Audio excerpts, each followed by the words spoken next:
선박용 엔진 쪽에서 어떻게 하고 있는지 좀 말씀을 간단히 드리고, 일반 좀 사실은 이제 그 현대자동차나 LG전자나 뭐 삼성전자나 이렇게 시스템을 잘 구축할 수 있는 부분에서는 굉장히 구축해서 하고 싶은 마음들이 막 꿀떡 같은데, 사실 현실은 굉장히 어렵지 않습니까? 그래서 그 선박용 엔진 개발은 사실은 현실이 더 어렵습니다. 왜 어려운지는 뒤에 조금 말씀을 드리겠지만, 그럼에도 불구하고 이제 내연기관은 계속 필요하게 되는 상황이고요. 그래서 제목이 이제 탄소 중립 시대의 선박용 엔진에 대한 도전과 가상제품 개발의 역할.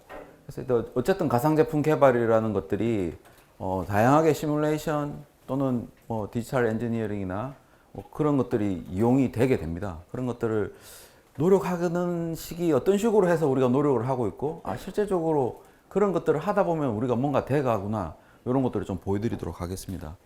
그래서 이제 선박용 엔진, 뭐 내연기관이 이제 필요 없다고 하는데요. 선박용 엔진이 왜 필요한지를 좀 말씀을 드리고, 선박용 엔진 개발 특성하고, 그래도 가상제품 개발 방법론, 우리 이때까지 시뮬레이션 많이 했었는데 어떻게 됐는지를 좀 말씀을 드리겠습니다. 그리고 이제 사례에서 디지털 엔지니어링이나 뭐 다양하게 하고 있는 저희 분야들에 대해서 개념 설계 단계에서 어떻게 쓰고, 그냥 시스템 해석으로 다 접근하는 게 가능한지, 아니면 뭐 코어 기술만 좀 가지고 해도 되는 건지, 그런 것들을 좀 말씀을 드리겠습니다. 마지막으로, 이건 저희 연구 소장님께서 이제 이름을 스마트 트랜스포메이션이라고 정하셨는데, 기존 디지털 트랜스포메이션에서 저희 쪽이 어떻게 좀 적용하고 있는지를 말씀드리겠습니다. 내연기관의 대표적인 내연기관 자체 설계 업체인 현대자동차에서 이제 개발센터 폐지한다고 해서 많은 사람들이 충격을 안 받으셨죠. 뭐 전기차 이용하실 테니까. 예, 근데 저는 충격을 받았으니까 당장 고민이 학생들 어떻게 뽑지? 그 생각부터 했었습니다. 두산 인프라코, 지금은 이제 현대 두산 인프라코로 됐습니다만, 전기차 개발, 그 상용차, 그러니까 건설 업계에서도 이렇게 한다고 하니까 진짜 큰일 났다. 그래서 사실은 2년 전만 해도 저희들도 기존에 개발된 엔진 가지고 잘 먹고 잘 살고, 경량화하고 원가 절감해가지고 전 세계에서 1등을 하자, 이런 생각이었는데, 이제 이산화탄소가 너무 많이 나오니까 지구가 이제 죽겠다 이런 소리를 하다 보니까 선박 쪽에서도 사실은 규제가 많이 있습니다. 이전부터 많이 있었는데요. 녹스 규제라든지 밸러스트 워터 규제, 삭스 규제. 이 삭스 규제가 나오면서 이제 천연가스에 의한 엔진이 급격하게 늘어나고 있는 그런 상황입니다. 지금은 올해부터, 이 얘기가 벌써 오래전에 됐지만 이미 올해부터 천연가스에 대한 얘기가, 천연가스 엔진이 이제 역전을 드디어 했습니다. 디젤 엔진이. 그래서 선박은 굉장히 느리죠. 최근에 이제 이산화탄소 규제까지 나오면서 이제 뭔가 분위기가 감지가 됩니다. 기술적으로도 많이 해야 되겠다. 선박 지을 때 이미 이런 부분들이 결정이 됩니다. 근데 심지어 2023년부터는 기존 선박도 CO2 배출을 내가 규제하겠다. 이제 큰일 난 거죠. 그런 부분들이 있습니다. 기존에 뭐 배터리나 퓨얼셀 쓰면 되지 않느냐, 뭐 그런 얘기가 나오긴 있습니다. 오퍼레이션, 운용을 어떻게 하는가, 이런 것들도 다 감시하겠다는 거죠. 심지어 보고서 내라, 감시 다 하겠다. 그래서 이제 안 되는 거는 이제 탄소세 거래하고 있습니다. 지금 뭐 리백인가 뭐 그런 거 해가지고 대통령 선거할 때도 많이 시끄러웠지 않습니까? 탄소세 거래도 하고 있고요. 그러니까 그런 부분들을 해결하기 위해서 테크니컬한 방법들이 많이 나오고 있습니다. 그래서 선박 엔진은 어떻게 할 것인가? 이제 2021년에 이런 학회에서 탈탄소화는 이제 뭐 임계점을 향해 가고 있다. 뭐 다양하게 막 규제가 일어나고 있다는 거죠. 탈탄소화 목표를 위해서 뉴트럴, 뭐 카본 뉴트럴 배, LNG DF, 암모니아 메탄, 이런 얘기들이 막 나오고 있습니다. 막 그랬었습니다. 2021년에. 뭐 이쪽에서도 이제 이런 게 필요하다고 했는데, 여기 재밌는 자료입니다. 이거는 제가 어디 가면 계속 얘기하는데, 이게 어디냐면 아시아에서 유럽 가는 항로에 이 컨테이너 배에 요 컨테이너 하나가, 컨테이너 박스 하나가 총 몇 개가 실리느냐 하면 이제 15,000개 정도 실리는 건데, 헤비 퓨얼 오일로 하게 되면은 한 4% 정도 연료 공간을 차지하겠는데요. 배터리로 하게 되면 다 채워야 된답니다. 그래서 지금은 이 파워를 이길 수 있는 방법이 없습니다. 뭐 혁신적인 기술이 나오면은 저는 망하겠지만 일단 인류는 행복해질 테니까는 다행이긴 한데, 현재로서는 2050년까지 가더라도 해결할 방법이 없다는 겁니다. 그래서 이제 해결하기 위해서 있는 게 에너지 세이빙 방법. 아실런지 모르겠지만 상용 선박 밑에 그 기포가 나오는 그 배까지 이미 나와서 지금 다닙니다. 효율을 올리기 위해서. 그게 뭐 돛담배도 달기도 하고요. 그다음에 뭐 로터셀, 매그너스 이펙트 그런 것들도 하고요. 리뉴어블 에너지 굉장히 작죠. 스피드 리덕션. 저도 이게 처음에 참 신기했었는데 배 속도를 늦추는 겁니다. 그러면 규제를 만족하는 겁니다. 왜? 70% 정도 로드가 효율이 가장 좋기 때문에. 근데 찔끔찔끔은 방법이 없습니다. 연료를 바꿔야 됩니다. 그러면 메탄올이나 암모니아는 왜 되느냐?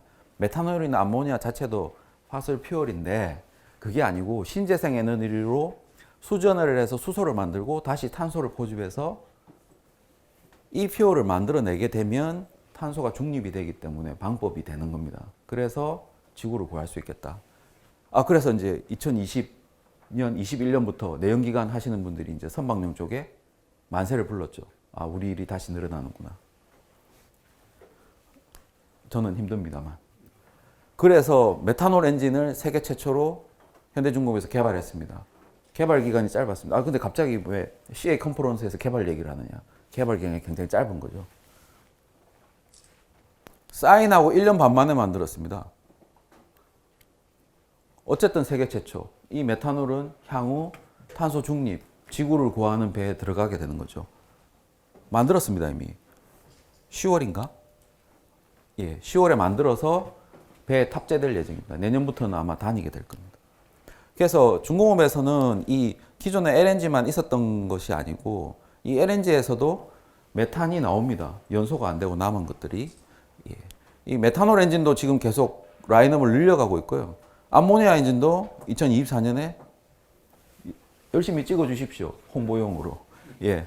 수소도 만들고 있습니다. 수소도 2025년에 만들고 있고요. 혼소도 지금 엔진을 만들어서 하고 있습니다. 아까 결국 밸류 체인 얘기, 서플라이 체인, 밸류 체인 얘기하는데 결국은 이 메탄올이 나오려면 수전에나 이런 부분들도 돼야 되는 거죠. 당연히 수소가 나와야 CO2하고 합성을 해서 연료를 만들어서 엔진을 돌릴 수 있습니다. 연료전지 부분은 조금 작은 연안에서의 배에서는 당연히 연료전지나 퓨얼셀이 필요합니다. 그런 부분들도 하고 있습니다. 그래서 선박용 엔진 특성에 대해서 조금 말씀을 드리겠습니다. 자동차. 예, 한 6,000시간 정도 되고, 이 맞는지는 잘 모르겠습니다만, 여기 앞에 또 우리 현대자동차의 한용화 연구위원도 계신데, 제가 좀 우리 쪽이 유리하게 적은 거니까 조금 잘못했을 수도 있습니다만, 결국은 이 선박에 들어가는 엔진, 메인 엔진, 저희 같은 힘센 엔진은 어디 들어가냐면, 선박에도 전기가 필요하지 않습니까? 당연히 에어컨도 돌려야 되고, 보일러도 돌려야 되고, 그래서 전기를 생산하는 엔진이 들어갑니다. 뭐 예를 들면 요 정도면은 제네시스 한 6대 정도를 풀로 돌려야지만 나오는 그런 출력입니다. 근데 보면은 시간이 왜 이렇게 시간이 자동차 내가 맨날 하루 종일 운전하는데 왜 이렇게 짧지? 짧습니다. 여러분들 어디 가시면 1시간 운전하시고 쉬고 하지 않습니까? 근데 뭐 메인 엔진이나 발전용 엔진은 태평양을 건너는 배에서 멈추는 거 한 번도 없습니다. 계속 돌죠. 계속 돕니다. 그래서 굉장히 부하가 높은데 요거 같은 경우 엔진 현대자동차 같은 이런 엔진 업체에서는 그냥 뭐 세타 엔진, 알파 엔진 이렇게 한 기종만 만드는데 뒤에 얘기 드리겠지만 저희는 대표 기통을 만들고 그걸로 시제품 제작하고 양산은 또 완전히 다른 걸 만들어내게 됩니다. 심지어 대형 엔진은 어떻게 하냐면 예를 들면 피스톤 지름이 뭐 1m짜리를 만들어 놓고 양산할 때는 80cm짜리 만듭니다. 그런 식으로까지 하고 있습니다. 그래서 테스트 병행이 굉장히 어렵고 시뮬레이션 기반으로 조금 절대적으로 의존해 왔습니다. 그래서 이제 가상제품 개발 연구회라는 우리 오재용 고문님하고 한영화 연구원님하고 많은 분들 그리고 참 이 CA 컨퍼런스 하기 전에 프리뷰 있었는데 혹시 유튜브 들어가서 보셨습니까? 굉장히 내용이 너무 좋거든요. 강병식 회장님 발표를 하셨는데 그 연구에 참여하면서도 제가 보니까 우린 몰래 하고 있었는데 좀 수준만 낮을 뿐이지 열심히 하고 있었는데 생각이 들었습니다. 왜냐하면 초소량 다품종입니다. 초소량 초다품종 너무나 종류가 많습니다. 뭐 발전도 들어가고요. 육상 발전도 들어가고 추진용 엔진으로 들어갑니다. 내구 시험은 한 대밖에 못 합니다. 뭐 한 100대 만들어서 하고 싶습니다. 마음은. 그런데 뭐 한 대밖에 못 합니다. 진입 장벽도 굉장히 높고요. 뭐 이거 만드는데 뭐 몇백억이 드는데 이거 어떻게 누가 하겠습니까? 쉽사리 못 합니다. 지금 유럽의 두 개 메이커 외에 저희도 아직 설계는 못 하고 있는 상황이에요. 그래서 이런 시뮬레이션 기반이 많이 필요하고요. 선박용 엔진이 아까 한계 타입 연구 개발해가지고 이렇게 한 개를 만듭니다. 7이라는 것은 이거는 피스톤 지름이 35cm라는 얘기고요. 7이라는 건 실린더가 7개라는 얘기입니다. 그래서 7개 실린더에 대한 내용을 열심히 연구하고 개발하고 시험하고 다 합니다. 형식 승인도 받고 내구 시험도 하고 내구 시험 뭐 몇천 시간 할 수는 없지만 근데 실제 이제 선주들한테 주문을 받을 때는 저는 6실린더가 필요합니다. 8실린더 배 사이즈에 따라 다 다릅니다. 그래서 심지어는 이것만 개발을 하고 나서 6, 8, 9를 초도를 만들어서 바로 고객한테 인도를 하게 됩니다. 그래서 문제 없습니까? 문제 있을 수 있습니다. 문제 없는 제품은 없죠. 그걸 어떻게 잘 풀어가느냐. 기존에 개발할 때 그런 시뮬레이션 기술들을 어떻게 확장할 것인가 그런 것들이 중요합니다. 올해만 하더라도 초도 엔진 양산하는 부서에 보내달라고 하니까 엄청 많더라고요. 근데 이미 이런 코어 되는 모델들은 개발은 했었는데요. 같은 5실린더인데 뭐가 다릅니까? P가 붙으면 추진용입니다. 지금 뭐냐면 이렇게 엔진을 돌려서 발전기를 돌려서 전기를 생산하는 거죠. 이게 이제 발전기고 그게 아니고 추진용은 여기 없고 바로 프로펠러를 연결하게 됩니다. 그러면 또 특성이 달라지지 않습니까? 발전기는 뭐죠? 저희가 이제 전기는 60Hz나 뭐 인도는 50Hz 이렇게 되면은 일정한 속도로 돌리면 되고 부하만 올렸다 내렸다 하면 되니까 굉장히 간단한데 추진으로 가면 다시 어려워지게 됩니다. 그래서 디젤 엔진 개발을 우리 열심히 하고 있는데 라는 걸 적어 드리는 게 한 초기에 6년 3년 걸렸습니다. 한 모델 개발하는데 그 가스 엔진으로 가보면서 한 2년 됐고요. 메탄은 드디어 1.5년까지 됐습니다. 이제 새로운 시대가 열렸고 라인업에도 굉장히 많은 시간이 듭니다. 그래서 이때까지 우리가 무슨 노력을 했는지를 조금 말씀드리겠습니다. 제가 이제 원래 분야가 내구거든요. 그래서 이제 이런 사진 찍을 때는 안 나옵니다. 왜냐하면 앞단에 다 하고 나서 끝나고 나서 엔진 돌리신 분들만 열심히 사진 찍어가지고 20몇 년 동안 일했는데 억수로 억울했거든요. 처음 찍었습니다. 근데 너무 사진 여기 이 사람입니다. 예, 나중에 자료 혹시 나오면은 좀 안타깝게도 신문에는 안 나갔습니다. 이게 사장님이 안 들어가셔가지고. 그래서 이 그림이 많이 있습니다. 박용 쪽에는 뭐냐면 프론트 엔지니어링에서 이렇게 개념 설계 단계로 해서 뭐 말씀드렸던 MBSE나 이런 시스템 단계 해석을 해가지고 결과를 내가지고 상단에 올려야 되지만 저희가 이렇게 올릴 수가 없는 게 아까 말씀드렸던 다기종으로 가게 되기 때문에 약간은 이 힘을 빼고 이 부분에 컨벤셔널 엔지니어링이 아니고 디지털 엔지니어링으로 이 부분을 줄여야 되는데 여전히 이렇게 갭이 있습니다. 아까 말씀드렸듯이 6실린더 개발하고 나서 7실린더, 8실린더, 9실린더 개발을 계속 해야 되는 거죠. 그런 것들 갭을 줄이는 것들이 필요한 겁니다. 그러니까 뭐 요구하는 게 너무 많아서요. 뭐 기획부터 뭐 개념 설계, 기본 설계, 양산 설계 다 들어오세요. 뭐 무조건 하세요. 이걸 어떻게 할 것인가? 뭐 여기 계신 분들도 많은 고민들을 하고 계실 거라고 보고요. 저희는 어쨌든 비용적인 문제, 인원도 한정적이고 당면한 빅 프로블럼. 양산 문제 터졌는데 무슨 개발이야? 빨리 해결해. 어쨌든 그럼에도 불구하고 우리가 조금 했던 것들은 표준화하고 로직화해야 되고 결국은 플랫폼화 해야 된다는 거고요. 예측을 확장하는 기술에 대해서 좀 더 고민을 해봐야 되겠다. 코어 기술 선정하게 돼. 조금 코어 기술 선정하고 이걸 확장하되 확장하면 조금 틀리지 않습니까? 틀릴 수 있죠. 근데 그 코어 기술을 좀 단단히 하면 확장했을 때의 변화는 최대한 줄일 수 있겠다. 그래서 결국은 시뮬레이션 드리븐이나 데이터 드리븐을 뭐 이런 항목들을 통해서 이뤄 나가야 된다는 겁니다. 사례에 대해서 한번 보도록 하겠습니다. 뭐 단계는 잘 아시다시피 뭐 이런 구호들을 하는 거죠. 효과적으로 개발하자.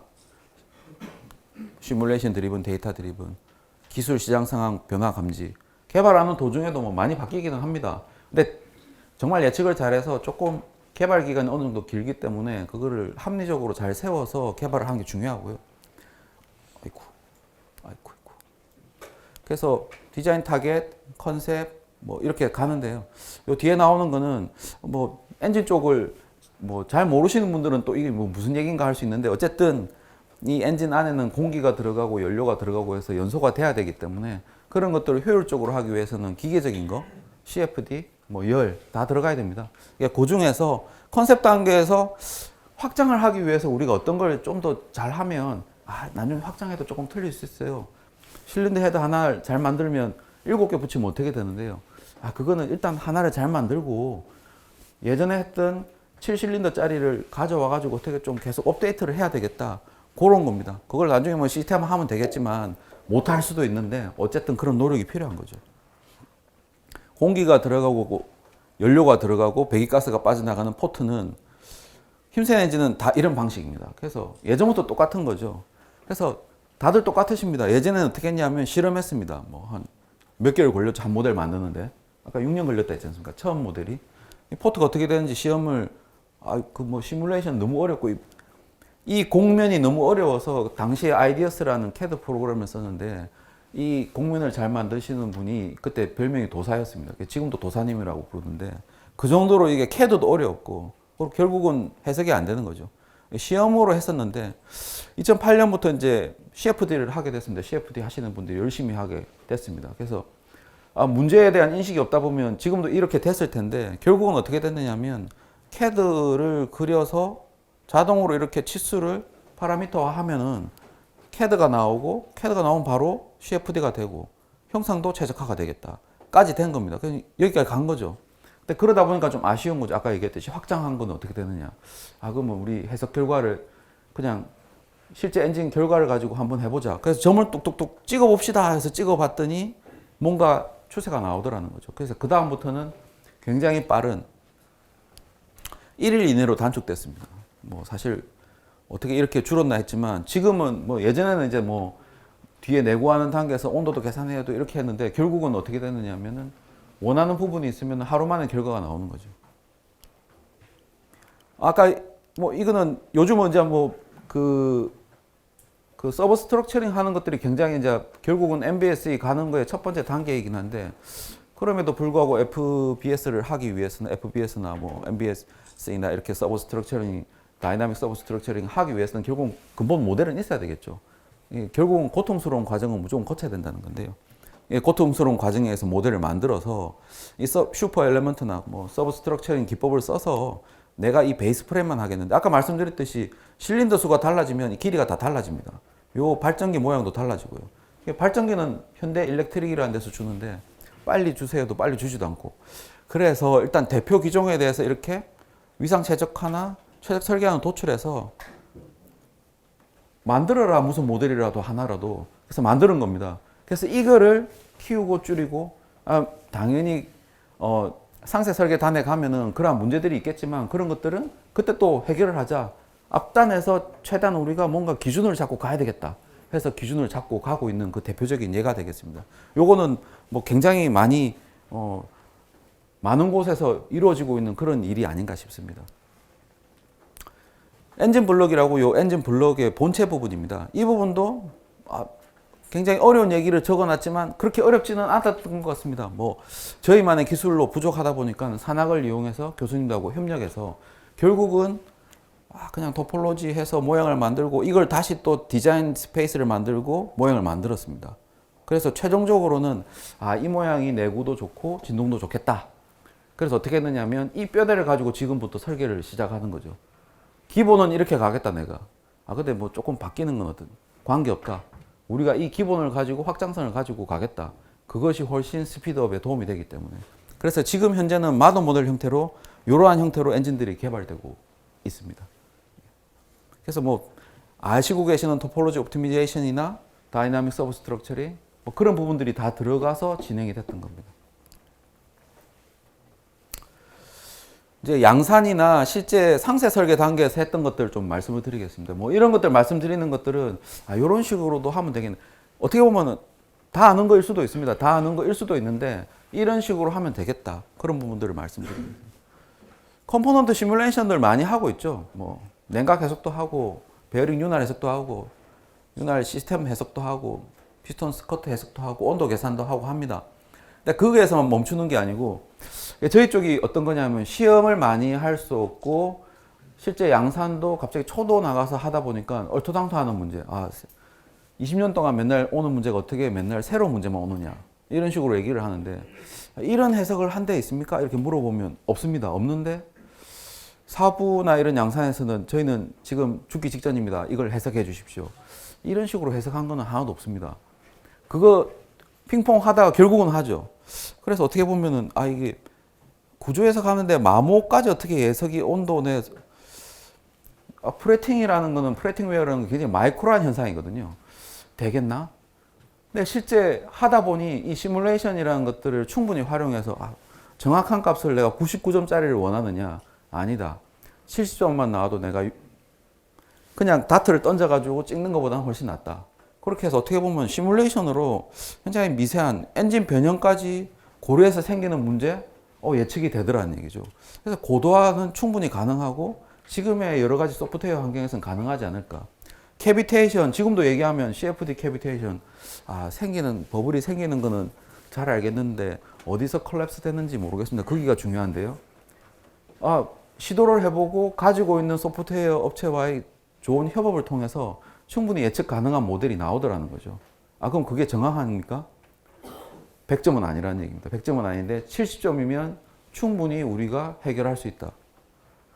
근데 그런 것들을 컴바인 하기 위한 노력들이 좀 필요하고요. 현대중공업도 이런 부분들이 조금 부족하지 않은가 싶어서 좀 더 컴바인 할 수 있는 시스템 시뮬레이션 쪽에 좀 노력을 하고 있습니다. 요거는 하고 싶어요를 적어 놓은 겁니다. 이건 그런 부분들이 좀 안 되고 있는데 이렇게 복잡한 해석을 결국 합치려면은 어떻게 보면은 축소된 원디 모델이나 아니면은 롬 모델 이런 것들이 필요하지 않을까 싶습니다. 결국은 3D 해석하시는 분들 잘 만들어 주셔야 뒷단에서 잘 쓰지 않겠습니까? 그래서 어떻게 보면 정확성이 있는 모델에 대한 니즈는 계속 있고 그게 안 된다면 뒷단에 있는 것은 어떻게 보면 의미가 없어지는 거니까 두 부분이 어떻게 보면 밸런싱이 돼야 될 것 같습니다. 이것도 어떤 거냐면은 성능 예측인데요. 잘 아시는 기본 있는 시뮬레이션에서 실험 계획법으로 메타 모델을 만들었다는 겁니다. 이게 다 하는 거 아니냐 그러는데 어떤 거냐면은 남미에 한 해발 4,000m 되는데 공기가 너무 희박해서 엔진이 안 돈다고 그럼 효율이 얼마인가요?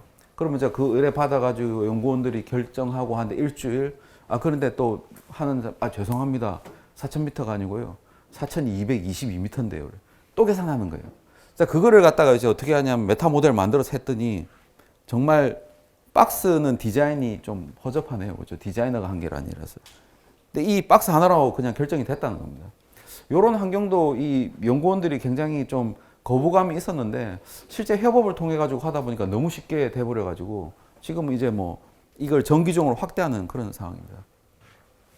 테스트 데이터 이 부분도 예전에 이제 전문가의 어떤 테스트에서 이렇게 진행됐던 것들인데 그 테스트를 전문가 노하우로 했었습니다. 근데 그게 아니고 미리 시험 계획을 하고 많이 못합니다. 많이 못하기 때문에 정확도가 조금은 떨어집니다. 그렇기 때문에 이제 파레토 그룹이 나오면 결국은 전문가가 사라지는 게 아니고요. 이 중에 뭐 할 건지는 결국은 전문가가 결정해야 됩니다. 그래서 테스트를 통해서 유효한 결과를 냈는데 70점이 나왔다고 너무 슬퍼하더라고요. 이거 하신 분이. 근데 실제는 2달 할 일을 몇 주 만에 해버린 거죠. 그래서 굉장히 큰 박수를 받아야 되는 일이라고 생각합니다. 요거는 이제 엔진의 부품들이 아까 소비자들이 원하는 거에 따라서 부품들이 다 달라지기 때문에 이거를 조합하는 해석을 양산에서 바꿔오면 해석하는 분이 해석하고 양산에 또 바꾸고 미안합니다. 그 얘기가 제일 웃긴데 미안합니다. 제가 잘못 줬습니다. 다시 계산해 주세요. 그게 생각보다 많거든요. 그거를 어떻게 하느냐. 메타모델 만들지 말고 그냥 힘 닿는 데까지 주사위를 던지는 시스템을 만들자. 그래서 어떻게 하냐면 부품이 새로 하나 추가됐는데요. 모든 케이스를 다 돌리는 겁니다. 왜 메타모델을 만듭니까? 다 돌립시다. 그때 메타모델이 좀 있어 보이는데 다 돌리십시오. 다 돌리는데 얼마 걸립니까? 일주일 걸립니다. 그럼 돌리는 게 낫지 않겠습니까? 모든 케이스가 다 들어가니까. 그렇게 하는 시스템으로 지금 구축을 해버렸습니다. 그래서 그 친구는 이제 딴 일을 하는 거죠. 제어기 같은 경우에도 이 엔진 안에서 실제 엔진을 돌리기 위한 제어기가 필요한데요. 그런 부분들을 힐스를 통해서 했고 이 제어기를 이렇게 조그맣게 만들어 가지고 실제 배 위에서 했습니다. 그래서 예전에 30일 걸리던 게 몇 시간 안 됐는데 심지어는 이 힐스 모델을 이렇게 축소를 했는데 이걸 심지어는 그냥 제어기에 넣어 버렸습니다. 그래서 이제 제어기만 들고 제어기는 엔진에 필요하니까 엔진에 장착된 제어기 안에 힐스와 가상 엔진이 다 들어가 있는 거죠. 제어를 위한 것만 있는 게 아니고 커미셔닝을 위한 모든 기능을 넣어서 만들어 버린 겁니다. 그런 것들을 좀 확대하기 위한 노력들을 하고 있습니다. 예. 실제 이제 이런 개발 단계를 하는데 뒤에 단에 있는 데이터를 좀 받아야 되는 문제가 있습니다. 근데 배는 떠나면 끝이거든요. 빠이빠이. 예, 딜리버리 하고 나면 태평양으로 가버리니까. 그래서 그런 데이터들을 좀 받아가지고 이 개발 단계에 썼으면 좋겠다. 그러려면 데이터를 받는 시스템이 있어야 됩니다. 우리가 디지털 트랜스포메이션 하고 싶어도 데이터가 있어야 되죠. 그래서 뭐든지 그렇지만 고통스러운 데이터를 받는 과정이 필요합니다. 그럼 시스템을 꾸미는데 너무 많이 드는데 어떻게 하느냐? 우린 돈이 없어요. 뭔가 기록을 하는 것도 어떻게 보면 데이터의 시작이라고 할 수 있습니다. 그러다 보면은 니즈가 나오게 되는 거예요. 그래서 저희가 연구 개발이나 개념 설계나 제품 설계나 조립 시운전이나 인도우나 각각에 맞는 시스템들을 개발하고 있습니다. 그러면 이 시스템들을 개발하는 것들이 시스템부터 시작됐느냐? 종이부터 시작했습니다. 정말로. 종이를 시작했는데 종이를 기록하다 보니 데이터로 모아야 되겠다. 그런 니즈들이 결국은 이런 시스템화 됐고 데이터들을 모아서 결국은 우리 개발 단계에 써야 되겠다. 그래서 그냥 디지털 트랜스포메이션이 아니고 스마트하게 트랜스포메이션 합시다. 개발 단계에서의 여러 가지 시뮬레이션 드리븐뿐만이 아니고 고객의 데이터도 받아가지고 엮어가지고 양질의 데이터로 개발해 봅시다. 지금 아직은 못하고 있는 것 같습니다. 하지만 시스템은 꾸며져 가고 있고요. 결국은 니즈가 있고 우리의 의지가 있다면 두 개를 합칠 수 있을 것 같습니다. 그래서 박용 엔진은 제가 말씀드렸던 것처럼 지금까지 내연기관은 끝이다라고 생각했는데 1년 전부터 갑자기 일은 늘어났고요. 이제 내연기관은 2050년까지 간다고 하니까 열심히 개발을 해야 될 것 같습니다. 탈탄소를 위해서, 지구를 구하기 위해서. 박용 엔진 특성은 말씀드렸듯이 굉장히 확장하는 데 좀 어려움이 있고 시험에도 어려움이 있기 때문에 그런 부분들을 극복하기 위한 여러 가지 일들이 필요하고 그런 아이디어가 필요하고 그런 것들이 지금 여러 곳에서 얘기하고 있는 디지털 엔지니어링이나 가상제품 개발 방법론, 뭐 디지털 트랜스포메이션, MBSE, ROM 이런 것들을 어떻게 접목하는 거에 시작 단계들을 저희가 하고 있다는 걸 좀 보여드렸고요. 결국은 데이터를 모으는 것이 안 되면 좀 더 높은 곳으로 갈 수 없다는 걸 말씀을 드렸습니다. 향후에는 이런 것들을 MBSE 쪽으로 저희가 지금 많은 시도를 하고 있고요. 다음 발표는 아마 그런 것들도 보여드릴 수 있을 것 같고요. 빅데이터의 확보는 지금 계속 하고 있고 시뮬레이션만 있는 게 아니고 저희는 어떻게 보면은 데이터가 많은 듯해도 테스트 횟수가 너무 작기 때문에 이러한 작은 데이터들을 어떻게 시뮬레이션 모델을 업그레이드 하는 데 쓰는가 하는 연구들이 지금 많이 진행이 되고 있더라고요. 그래서 많은 분들이 좀 관심을 우리는 데이터가 없는데요. 모델은 좀 있지만 그런 거에 대한 연구들이 이번 기계학회에도 가보니까 굉장히 많이 되고 있더라고요. 그래서 그런 부분들을 활용할 수 있는 부분도 되고 있지 않은가. 오늘 뭐 발표하시는 그 페이스 그분 그쪽에도 그런 부분들이 좀 있는 것 같더라고요. 저도 많이 관심이 가는데 예 지금까지 좀 뭐 열심히 준비는 했습니다. 한 달 동안. 그래서 많이 좀 보여드리려고 했는데 도움이 됐으면 좋겠습니다. 감사합니다.